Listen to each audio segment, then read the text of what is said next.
Welcome to the Group Home Riches Podcast. If you have the desire to be your own boss, create your own schedule, and become financially free while at the same time helping people in need, then you've come to the right place. At GroupHomeRiches.com, we teach people exactly like yourself how to get started in the group home business. And on this podcast, you're going to hear their stories firsthand. Yeah, let's just wing it. Okay, so hey everybody, this is Andy and Brandon. This is our first official podcast, so we're looking at April 10th, 2019. We've been on the internet for, probably about 4 or 5 years. As you started asking questions, hey, how are you doing this? How are you putting people into these properties? Where are you getting your clients? We know that there's so much demand out there for this sort of stuff. Is there any way we can invest with you? Can you show me how to do it? So on and so forth. So that started I was getting that literally 4 or 5 months after I started doing this. And I'd say 4 or 5 years later, we wound up putting the site up on the internet, and the rest is history. So that's the real brief summary of how this all began. Brandon, what you want to, absolutely, ask some questions or whatever? Yeah. So me and you met, through real estate. I thought this was a crazy idea, awesome opportunity.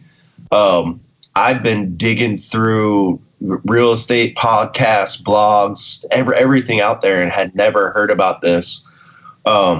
So after talking to all of our members over the past couple months, I thought that this would be a great opportunity for people to learn and kind of hear stories about people who've been successful in the business, our successful members. That's kind of how I pretty much taught myself real estate investing, by doing that. And we have a ton of successful members that I can't wait to interview and let everybody kind of learn from. But I figured this would be a great introduction to it. Why don't we just learn from the person who kind of put everything together? So, we just wanted to kind of ask you just a couple questions and kind of get everybody your story. Everyone's reads your emails and knows who you are, kind of. But I think the members will love it. So cool. I guess you kind of touched on it a little bit. But my first question was really, why don't you let everybody know, like I said, this is something that I'd never heard about.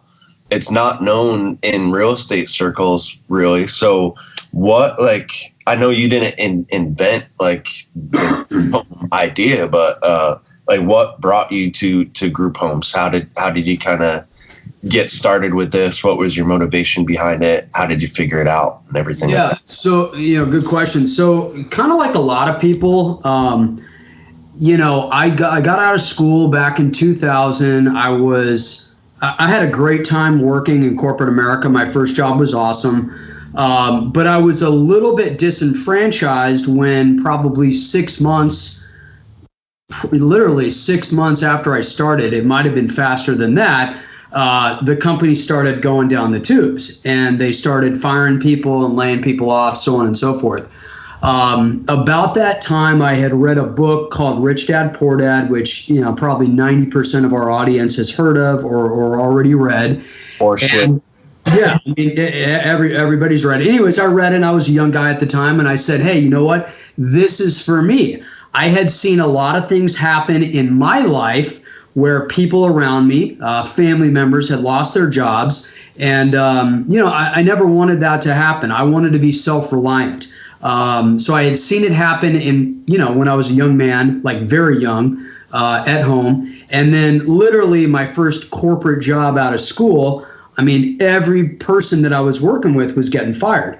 And I read that book, Rich Dad, Poor Dad, and I said, all right, I gotta set myself up somehow. So long story short, I bought a condo. I got ripped off. I probably paid $15,000, which doesn't sound like much, now in 2019, but I probably paid about $15,000 more than I should have for the condo.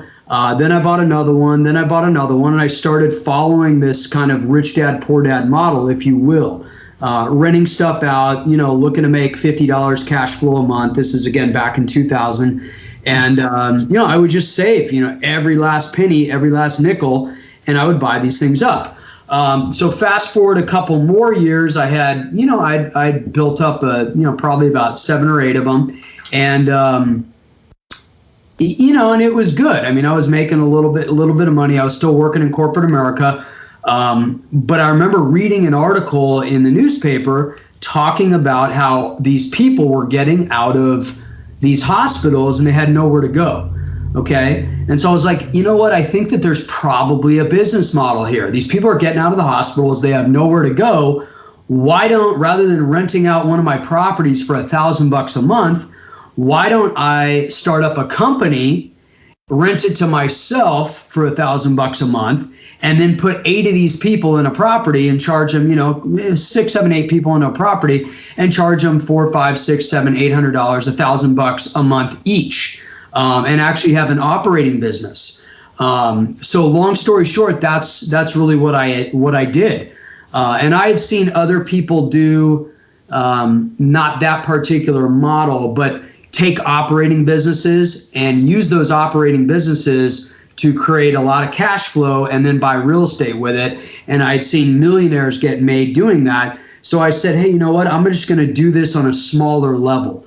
And that's what I did. I took one property that had, looking back on it, probably, I don't know, maybe like, it was probably a 4-bedroom home, and we put 2 beds in each room. And I think we charged about, give or take, about back then, probably about $550 or something a month. Maybe it was $500 actually back then. And all of a sudden I had gross revenues of about $3,000 versus rental income of $1,000. And the rest is kind of history. Awesome. So I'm just to play devil's advocate and ask a question that most people, if they're just new members, or it's the same question that I had too when I first met you. So, what license did you get to do that? We did not have a license. You don't have to have a license when you're in this business. I mean, people would always ask me that question, and I would say, well, we have a business license because I incorporated a business. Because I wanted to make sure that business entity that was signing the leases was separate from the entity that held the real estate. But that was it. I mean, when I bought that first condo, it's very funny, but when I bought that first condo, I got a roommate and I lived for free. Mm-hmm. And in fact, I found a lady. I put an ad over at the local university. And there was an older lady that somehow saw the ad. She was from England, and she lived with me for like a year, and she paid me $600 a month. And that was when I was, call it, 21 years old. Well, I didn't need a license to do that back then. And so my philosophy and my thought process was, why do I need to get a license, when I'm going to be doing basically the exact same thing, just with a few more roommates? Yeah. Exactly. So just to kind of bring it back and kind of tell the story a little bit. Obviously, the first step for people is to have a home, right? I mean, that's like the product that you're selling. So you had rental. It was a rental property that you had just kind of decided to set up for this model. How do you remember your first tenant and how you got your first tenant? And if it's not the specific first one, can you let people know kind of how you found your first couple tenants? Yeah, absolutely. So funny enough, I'm actually now remembering the property that it was. Prior to, okay, so what happened was I had a lady, she was on Section 8 that was living at this property. And she was a complete and total disaster.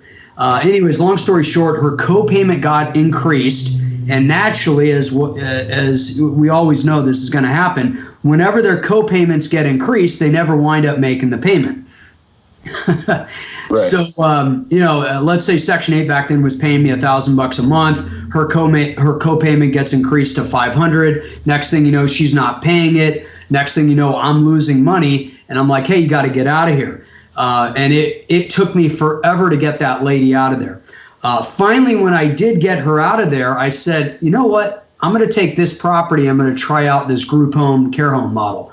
And I had already been doing some research. And so what I would do is I had already been on the phone with hospitals, case managers, social workers. And I had asked them, hey, do you have clients that need a place to live? And, 100% of the time they would tell me, yes, I do.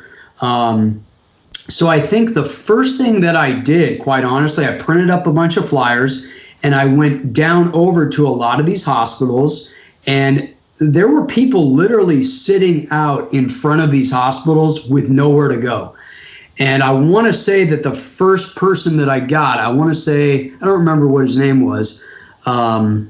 But anyways, I think I grabbed him at one. I say I grabbed him, but I introduced myself at one of these hospitals, gave him a flyer. He said, yeah, I am actually looking for a place to live. I don't have anywhere to live right now. And I think I said, well, how much, do you have any income source? He said, yes, I'm on SSI, SSDI, get $850 a month. I've got this community liaison that is my beneficiary or whatever. Those are the folks that actually collect the money. And, we took him over to the property, and gave him a nice bed and gave him a room. Next thing you know, he started talking to his case manager. I met his case manager, and his case manager started sending us people. And, I would say it probably took about a month and a half to fill that first property up. Perfect. That was my next question. So within about 45 days from your idea to when you started marketing the home, it took you about 45 days to get it filled up. Yeah, to get it filled up. And, we would go over to the Salvation Army, and that's where we would get all the furniture. I mean, we probably spent, no joke, furnishing that property at most $500 at most. Yeah. And folks, just a quick plug, you can hop over to YouTube, Group Home Riches, just search that. And there's a walkthrough of one of the properties where you can walk through and see how Andy has one of his homes set up. So that's awesome. Now, so that was your first home. So the first couple of tenants, you were really just getting out there, kind of boots on the ground, introducing yourself to people. Now you have, you do kind of combination of marketing. You have a list of people you kind of send flyers to and emails to. How big is your list now? It's quite honestly, it's still really not even that big. I mean, we probably only have, 500 people on the list. And really, we rarely even use it anymore because we don't need to. Where are you getting most of your leads from now? It's all referral based now. I mean, you got to have a website. That's obviously super, super, super important. It is important to have, an email campaign that you're using, especially at the very beginning. But once you have a couple of properties filled up, and once these case managers and social workers know you, I mean, your phone's going to be ringing off the hook. But at the very beginning, there was a lot of energy and effort that went into marketing it. I mean, we would do anything and everything. I mean, I remember days where I would literally sit around. I had a fax machine. This is old school, right? I'm not talking about e-fax or whatever. I'm talking like a physical fax machine that you're like, loading the paperwork into. Yeah. But I would get a list of all of like the hospitals, all the intake facilities in the basically the 5-county area, and I would literally just spam fax them all day long. And it was a very simple one-page document that basically said, transitional housing provider available for your clients, $500 per month. We accept SSI, SSDI, room, board, food, the whole 9 yards with a phone number. And that's all it was. And I would blast that thing out. We would just spam them. And I'd blast that thing out nonstop. I might send, this is back in the day, I'd literally sit there for 3 or 4 hours just sending faxes out. And then 3 or 4 hours after that, I'd be doing the exact same thing with emails. So I would call up the hospitals, figure out who all the case managers were, figure out who all the social workers were, rehab clinics, nursing homes, the whole 9 yards. You got to build up your list. And then once you have that list, you just got to start marketing to them. And mark my words, every single place has got people that need to leave, and they got to have a place to put them. Right. And, so we were in high demand. So phones started blowing up, and, it didn't take very long, to have 10 houses up and going like real fast. And another question that I just thought of, like kind of a common question was, what very specific niche of the population was your first home? I mean, were we talking like disabled male senior citizens, age 55, yeah, 65 only? That's absolutely what we went after. And it wasn't necessarily targeted or by design. It was just that that's the way it happened. So that first client that I mentioned to you a second ago, he was an elderly guy. He was probably 65, maybe something along those lines. Some sort of disability, I don't remember off the top of my head, probably duly diagnosed, so on and so forth. And his case manager probably just figured, hey, these guys are good at handling these sort of people. Let me send similar clients over to them. Okay. So that's where we started, and then of course it branched off from there. And but when you were first starting out, you didn't for example, only look for like a specific age group that might have been veterans only or something like that. You kind of just absolutely not. You got to cast a wide net. I mean, the truth of the matter is, if you're going on a marlin fishing, expedition in Maui or whatever, you're not just going to catch marlin. I mean, you're just not. I mean, you're going to catch other stuff. You're going to throw it back. But in this business, especially at the very beginning, obviously we were out there to help people. We wanted to provide safe, affordable, quality housing for folks, that had a wide variety of special needs. Like that was the goal, and that was the model. But what we really wanted to do, I mean, we wanted to make money as well. Like there's no sugarcoating it. Like, we needed to be profitable. The only way that I was going to be able to help other people and help out a lot of folks was if I had the finances and the financial ability to stay in business. And so I wasn't going to say, no, we can't take you because of X, Y, and Z. You have schizophrenia. Sorry, I don't have any schizophrenia focused or centric homes. I am only dealing with folks with depression. Well, I would take anybody and everybody. Anybody that needed help, I was willing to take. And, that's how we did it. Awesome. So you mentioned you had the first home. It took you about between 1 and 2 months. And then you kind of just scaled it from there and converted the rest of your rental homes into that. What would you say was your biggest obstacle when scaling?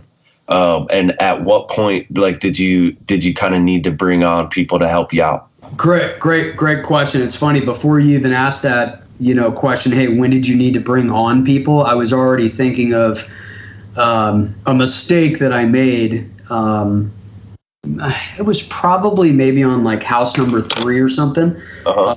Anyways, long story short, what we wound up doing was we hired a husband-wife team, which, that's got pros and cons. I've kind of made it an internal rule to never do that again, because I had another business and things did not turn out well with that thing. And it was because I made that husband-wife decision, which wasn't good.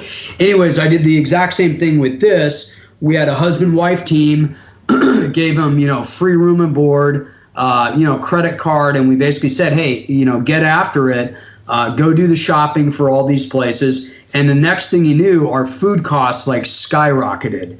And people were eating us out of house and home. And we're talking baby calves at a lot of these properties. You want to talk about people drinking milk? Like, oh my God, you'll see a gallon and a half of milk per person, get down in no time flat. So you got to be really careful with that. So that's something to really take into consideration. The other thing is just watching your expenses. So I would say food costs and cable TV were probably the 2 biggest issues.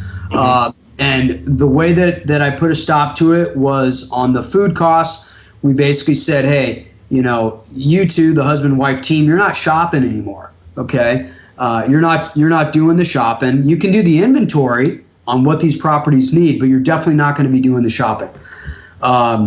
So that was one way we put a stop to that. And then we really just started trying to carve away each and every month at our food costs. And that's how this business works. And that's how any business works. You're gonna get in there. You're probably gonna be a little bit fat, a little bit bloated, and then you got to start cutting away, the carbs. You got to cut away the salts, the bad foods, so on and so forth. And eventually, you're gonna harden up. So that's more of a fitness analogy, but you have to do the exact same thing with these businesses, and of course with these group homes. So that was one of the biggest problems that we faced at the beginning were food costs and folks just eating more than they should have been eating. Your goal is not to turn these people into 400-pound blobs like you're going to see at a lot of the all-you-can-eat buffets in Las Vegas, right? I mean, right. Your goal is to keep them healthy. You want to keep them healthy, keep them well, and so in doing so, you got to watch their food intake, which has two benefits. One of them is your food costs are going to be lower. Number two, you're going to keep your clients healthy. So that was one of the issues. The other issue that popped up a lot were the back then it was Time Warner Cable. They've since been acquired by Spectrum, but the Time Warner cable costs.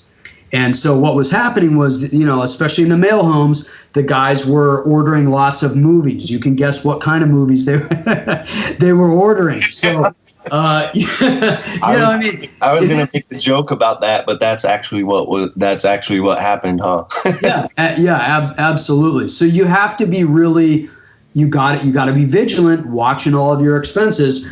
So what we eventually did is we found a point of contact over at Time Warner, and she was able to make those cable packages that we purchased restrictive. So that way you could only make, you can only order certain types of movies. It was basically a fixed cost.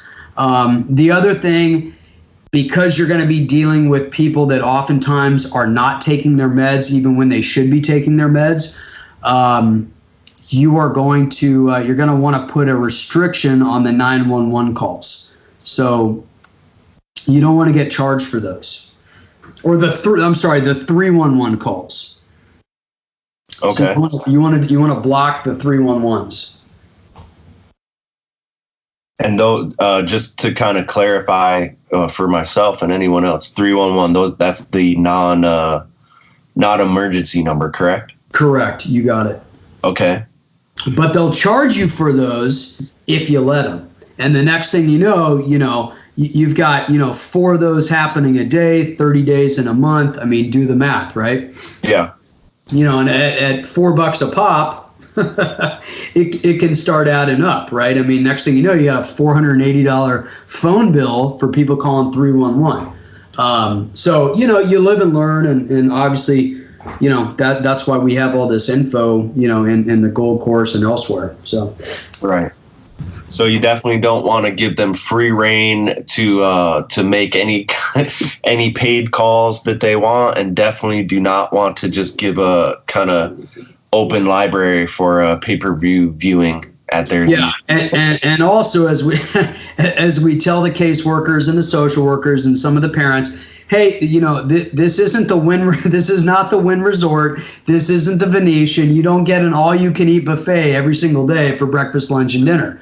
We're not putting these people on calorie restrictive diets. We're just saying, hey, 3 square meals a day plus some snacks, but you're not going to be eating us out of house and home. Right. Because our primary niche, we primarily serve the affordable market. We don't do the $15,000 a month stuff. Right. Yeah, that's what I tell everybody. At the end of the day, you can market to whoever you want, but really at the end of the day, if you follow the same kind of model that Andy follows, it's really just affordable housing. Yeah, exactly. people, that they probably can't afford a nice 1-bedroom or a studio apartment, and they don't have the means to they probably can't qualify for a regular apartment, and they're not going to be able to go out shopping to furnish the whole thing. So this is it's a complete win-win. Yeah, let me throw something else out there as well. Sure. 99% of these clients, they just don't have the organizational ability to manage their finances. Yeah. So just think, I know this sounds, very very easy for, the average person, but you figure just on a house, you've got your Time Warner cable, you've got your energy payment, you've got your gas payment if it's a gas house, you've got your rent, you've got your insurance, you've got your property taxes. I've just listed 6 different bills that have to get paid each and every month. Yeah. And they're all online now. So a lot of these folks probably don't even, they're probably not even very fluent with the internet in general, but they have to, manage like 6 accounts somehow with their words. And so what we're doing is saying, hey, look, let us come in. We're going to take the complexity out of running your life, and we're going to allow you to focus on getting well. Yeah. And that's our goal. Our goal is to provide solid, stable, safe, secure, affordable housing in an all-inclusive environment for folks with special needs. And that way they don't have all the other distractions. They don't have to worry about going to the grocery store to get food. They don't have to worry about paying their electricity bill on time. They don't have to worry about paying their gas bill on time. So they don't have to worry about the electricity getting turned off. We're going to handle all of it for them. All they need to do is make 1 payment per month, which we're going to set up for them because we're going to be working with a third-party representative payee, or we will be the third-party representative payee, and they don't have to do anything other than focus on getting well. Beautiful. I was going to ask this a little later on, but since we're on this topic, I know we've shared a lot of your kind of testimonials from some of the tenants that were in your group homes. Do you remember kind of anyone in particular or any story of somebody that came to one of your homes and had then kind of checked in with you after that and kind of what if anybody that turned around their life or anything like that? Oh, absolutely. I mean, we've literally but we've housed thousands of people over the course of the last 15 or 20 years. So we get, testimonials. We get a lot of thank you letters, and we're not asking for them. I mean, these are thank you letters that just come in, and we're getting thank you letters from clients. We're getting thank you letters from family members. We're getting thank you letters from case managers, social workers, and not letters and emails. We're getting phone calls, the whole 9 yards. But yeah, we've had people come into us that are, down on their luck for whatever reason. Maybe they've never even had, drugs or alcohol in their system, but they're depressed for whatever reason. Family member died, so on and so forth. Just lost their job. They need a place to stay. So we try to be the community safety net, and we try to be there for them. And, they might stay for a month, they might stay for 3 months, maybe they stay for a year, and then they'll leave. And you know what? Maybe we don't hear from them for 12 months. That's fine. But lo and behold, we'll get an email like out of the blue, and it'll be like, hey, thank you so much for everything you guys did for me a year ago, 2 years ago, 5 years ago. I was just thinking about y'all the other day. Wow, you guys are, special people, so on and so forth. So it's, it really does make you feel good about what you're doing to not just help people out, but also to help out the community. Yeah, beautiful. And that's kind of, I know you've mentioned it in one of the emails before, and I've heard you say it quite a lot, but that's, this is far from a get rich quick kind of thing, but you named it Group Home Riches because those are the real riches. Absolutely. Yeah. I mean, you can feel good about what you're doing. Yeah. Look, in life, there's a million ways to make a buck. There really are.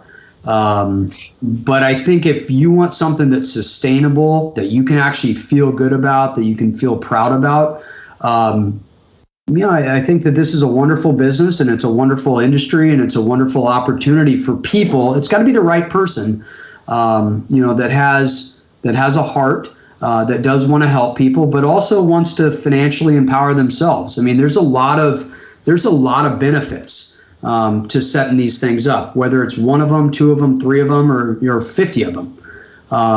There's a lot of benefits and riches that come along with doing this, because you really are helping people. And as cheesy and corny as this may sound, the more people that you help, the more kind of the universe will help you, in all facets of your life. Yeah, you almost took the words out of my mouth. I was going to say the more, even simpler than that. But the more people you help, the more money you're going to make. Absolutely, Simple as that. It's totally true. So when you really start dissecting it, and you look at it from an analytical standpoint, you're going to say, hey, look, I have a house. Each house has, for sake of argument, 8 beds, and you'll get it down to a penny by penny profit basis. Each bed will make you X dollars per month. And quite honestly, I haven't even done that analysis in so long. I mean, now it's, this thing is, it's a cash cow. It's a great business. But yeah, it's a monster. Again, though, I mean, this business doesn't work in all environments in the U.S., right? I mean, it's going to be a little bit harder to pull this off in Santa Monica, California. I mean, you can, but you have to change the way that you do your marketing in Santa Monica, California versus Cleveland, Ohio. You can pull it off in Dallas, Texas. You can pull it off in Houston. You can pull it off in certain parts of Florida. You're going to have a hard time pulling it off in Miami. You're going to have a hard time pulling it off in Palm Beach. You're going to have a hard time pulling it off in New York City. But again, you could put a different spin on it, and then you can pull it off. So you want to do it in Malibu, California? Okay. It needs to be more of a treatment-based approach, and you're targeting a different demographic. You're targeting very wealthy people that come from wealthy families, and the kids have got problems, whatever they may be. Typically, it's going to be alcohol, drugs, and you're going to charge $10,000, $15,000, $20,000 a month. But if you live in Cleveland, Ohio, you're probably going to have a harder time doing that. So, that $500 per month range, it's going to work. There's a huge opioid epidemic. People need to be in these recovery homes. They need to be in group homes. They need to be in a place where they can get well, they can focus on getting well, and they can do it at an affordable cost. And the reason that you brought up those specific kind of markets, really just simply because of the cost of living, correct? Cost of living, cost of housing primarily. Yeah, so it definitely, you definitely do need to kind of crunch your numbers a little bit, see how much your housing is going to cost, and then see if it would make sense. And if not, like Andy said, you can focus on other niches or other markets where you can charge a little bit more. Right. Yeah, you're going to have to adjust accordingly. So another kind of question regarding the business, a lot of people come to us, the majority of our members work in the medical field. They're working crazy hours. They're not making enough money, and they come to us because this is really just something where they can kind of serve their same purpose. They can help people out, but they need a little bit of help with the business. Eventually, they would like to replace their income. So, how long do you think how long did it take you to get to a point where you could have kind of comfortably lived off of the group home business alone? Okay, yeah, great question. So a couple of caveats. Number one, I was single. I did not have a family at the time. Mm-hmm. Number two, my overhead was, as a result, substantially lower than now. So I would presume, call this 2003, 2004. I mean, back then I could probably live on $2,200 a month. Okay. So, one house basically.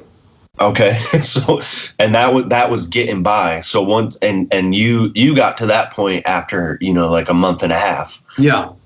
So what do you think? Do you think within like 2 or 3 months you could have, not just gotten by, but you were like living comfortably, paying bills, yeah, some spendable income as well? Absolutely. So, if we kind of rephrase the question and said, hey, how long would it have taken you to have achieved passive income through that business and had additional money left over each and every month to reinvest? Yeah. So call it, $5,000 a month or whatever. Mm-hmm. I mean, just kind of back into it. You're looking at, call it 2 or 3 group homes. So, no more than 4 months. Beautiful. Yeah, and that's a conservative number.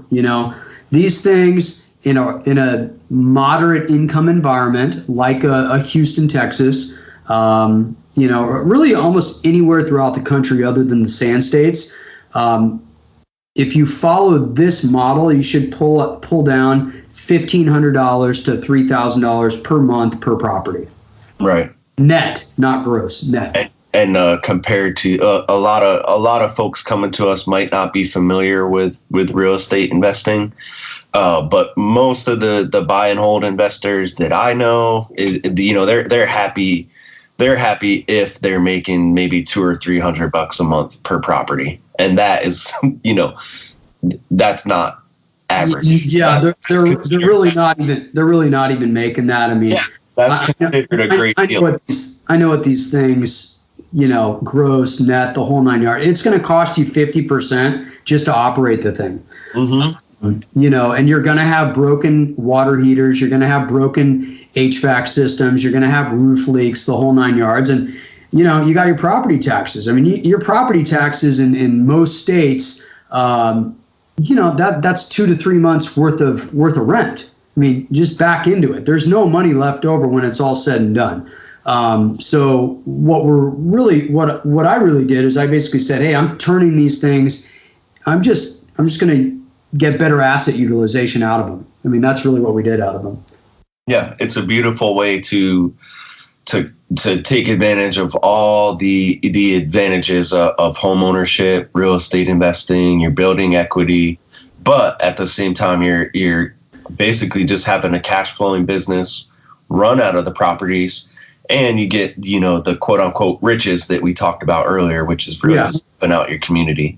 Yeah, it's an operating business. The other thing that you'll find with these things is that now that you have an operating business, when you go over to the banks, they look at you so much differently. I mean, it's so much easier to go obtain a loan. So much easier because now you have an operating entity that's renting that property. You got a lot of free cash flow that's just, coming in each and every year out of it. So it makes it a lot easier to get the financing. I mean, I was able to, borrow millions of dollars during the recession. And I'm telling you, that was a hard time to get money. So, and a lot of that had to do with this business. Beautiful. So, my last question for you.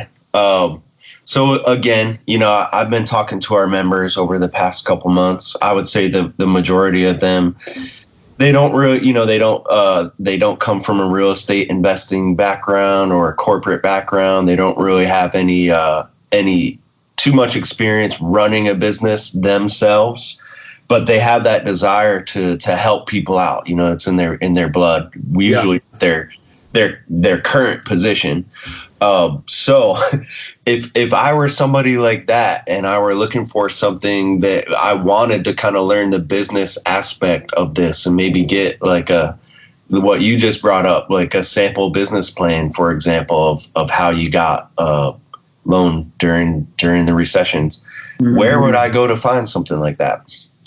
I mean, I would just go onto the internet. I mean, where else are you going to get your info these days? Well, have you personally put together any material where someone could find some stuff like that? Yeah, I mean, it's all at our website. I mean, I put that website up, I don't know, 4 years ago or whatever it was. just to start teaching people and showing them how they can do this. I mean, look, would I love to have these things all throughout the country? By all means. But is it feasible? Yeah, it's feasible. But you know what? The easiest way for me to actually impact society is just putting the word out, getting it out to people that want to actually help, and showing them how to set these things up. And so that's kind of what we did with Group Home Riches, the website. Perfect. And we do have a ton of people that get started just by reading the free blog on the website, or they sign up for our mailing list and the free training material that you can get at grouphomeriches.com, and just get started now. There's a real easy form to fill out. But if there was somebody that just ready to go, they're gung ho and they're ready to get started, what's the quickest way to kind of get started and get all the information? Well, look, I put together, and all the stuff that I've been doing for the last 20 years is in the Gold Course.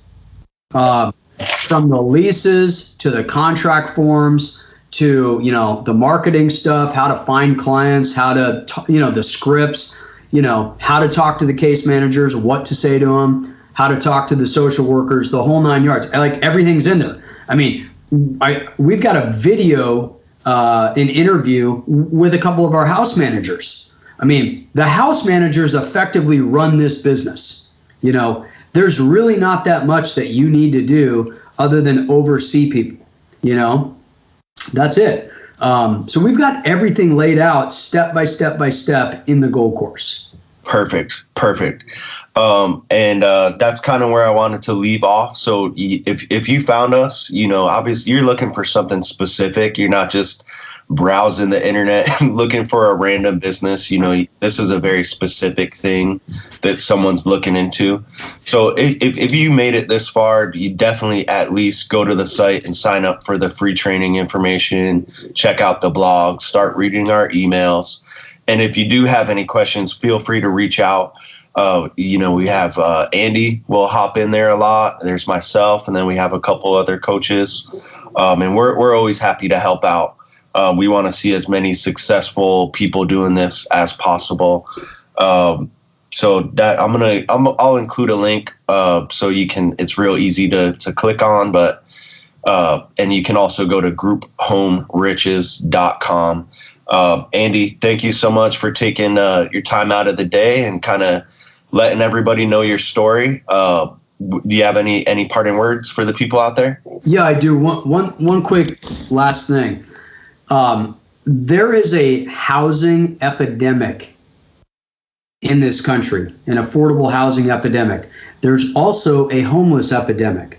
There's also a drug epidemic. We've got literally millions of people on opioids. We've got millions of people that are using drugs, abusing alcohol. They want to get off. Maybe they have gotten off. And now that they're off, they don't have anywhere to live. Your job as, somebody that really wants to help out society and impact society, and also wants to help out your own personal financial lifestyle and spiritual well-being, is to go out there and help these people. The easiest way for you to go out there and help these people is by renting a house or taking a house that you currently own and providing housing for these people. It's that simple. You can help people out and you can get paid for it. So I really encourage you to look into it. It's a great business. It can really help you out financially, spiritually, emotionally, but you can also really impact your community positively. So, really go take a look at doing this. Awesome. Thank you so much, man. And to everybody out there, feel free to reach out anytime. And we look forward to working with you and hopefully seeing you become successful in this business, just like Andy did. Maybe take it bigger than him. We'll see. Hopefully you will. I'm definitely not the biggest gunslinger on the block. So. All right, man. Thank you so much for your time, Andy. Awesome. Thanks a lot, man.